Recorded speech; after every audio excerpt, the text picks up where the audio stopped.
What's going on, YouTube? Here we go. Second leg day of the week, and my body tried the old fake groin pull again. I'm not sure what's going on there. Obviously, my left adductor must be weak, or I'm doing something funky with my right leg that's putting more pressure on my left leg. I don't know. It tried, but it didn't fool me this time. I didn't stop the workout. It's not an injury. It's not real. It's just my body faking a cramp in the middle of the workout, and trying to get me not to squat, I'm assuming, saying something's wrong. And this isn't a matter of not listening to my body. This is a matter of listening to my body and understanding that it's not injured. It's just faking a pull of some sort. It's a cramp. It's ridiculous. So regardless, I didn't listen to it. And by the end of the workout and for the rest of the day, it felt fine because it's nothing. It's a fake groin seize up. It's not even, it's like the whole inside of my thigh. I don't know if it's the medial aspect of my hamstring or if it's like my adductor longus, which is a big, huge muscle that squeezes your legs together and also helps with hip extension. I don't know. But regardless, it's not real. So I powered through here. Yeah, that's what's going on. I feel good. Back into it. This workout, I think I did Wednesday of this week. So I did squats on Monday. This is squats on Wednesday. I'm recording this. It's Friday. I did squats on Friday, which was this morning as well. The goal for today, for this video, was the 7 sets of 5. And remember, I'm going super light just to get the momentum back and get going again after a month of debauchery. So today, like I said, with 7 sets of 5 at 225. Couple sets felt great. Couple sets felt not great. Bodies are weird. I don't understand how that works, but whatever. Calories dialed back in. Chicken rice, delicious hot sauce, 2,200 calories a day. Again, I'm really not doing all that much. I don't need that much food right now. I'm sure some people are hearing that and like, oh my God, you're starving to death, whatever. Not really. I do my best when my carbs are low and I'm not eating that much for some reason. I don't know what to tell you. But calories, 200, or what I say, 2,200 calories. Protein, I try to hit 225 at minimum. I just eat a lot of chicken and a lot of scoops of protein, and that's pretty much it. Rice cakes, peanut butter, and rice. It's like Elf, the food groups. Anyway, it's not really. But maple sugar is not in my food repertoire. Really focusing on driving the knees out, trying to spread the feet. You know, the old saying, spread the piece of paper. Not an easy cue for me, but I did feel some glute activation towards the end. Another thing, I mentioned to you guys, skipping rocks over the last month or whatever. It was one day, but over my month of going off the rails, I was skipping rocks through my shoulder out. Thank God it is recovering much quicker than expected. However, as you will see here in 2 seconds, I got into a shoulder rehab exercise here, just working on the external rotation. This is straight out of the knees over toes guy, body bulletproofing the body.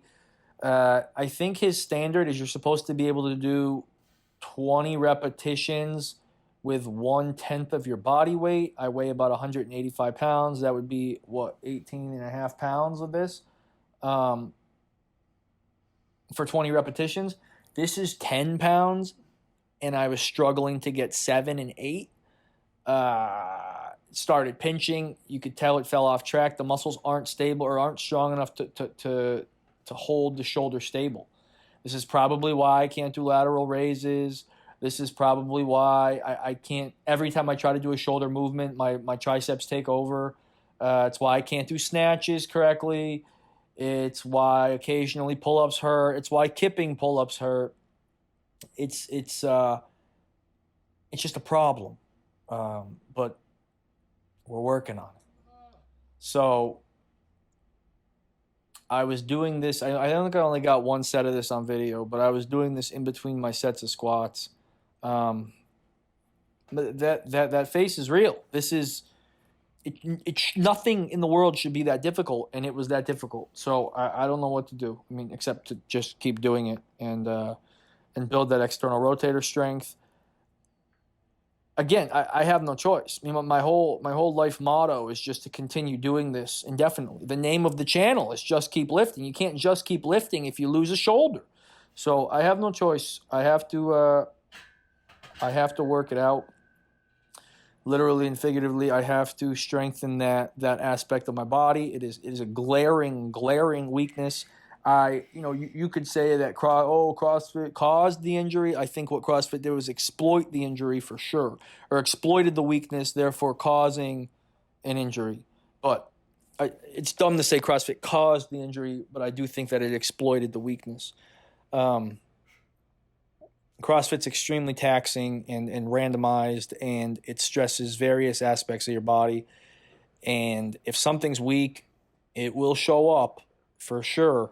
My last couple months at CrossFit, that shoulder was getting exploited.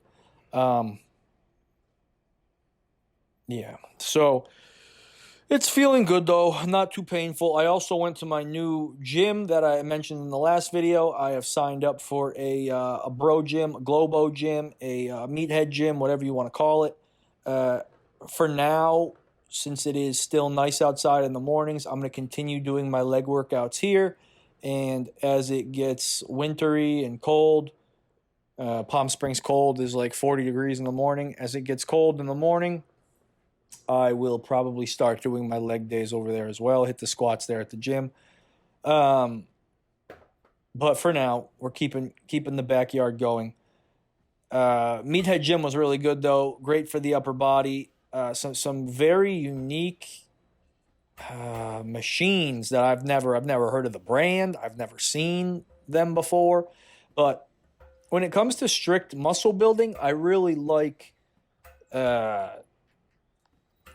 For lack of other brands, like a Nautilus machine. I think something about the controlled range of motion, the lack of variables, it makes actual muscle building very easy. It's the same thing. It's easy to repeat. You're locked into a range of motion, and you just adjust the weight accordingly as the weeks go on. I like that. It's a tried and true method. I mean, some people will claim, oh, you got to do, this and that and different things and different rep ranges. And sure, of course. But there's something to be said about a repeatable motion that you can just, alter the weight on. So I do find a value when it comes to strict muscle building, especially for the upper body, strict muscle building with machines. I do not feel the same about legs. Maybe you can get away with it for calves, but your body is not going to be stressed the amount of like a back squat, which is a total spine loading situation. Your body's not going to send as much muscle growing potential down to your legs using machines. I mean, maybe, but definitely not in my case. Since starting squatting and deadlifting, my leg growth has been considerable, and that's after years of soccer and tennis and whatever. Squatting and deadlifting made a major difference.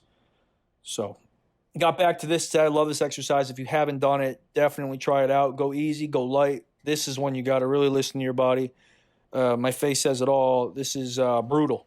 Feels like you're going to rip your groin in half. But our groins are so weak. We sit. We never do anything in a groin taxing position. So try that one out. I'll see you guys next time. Bye.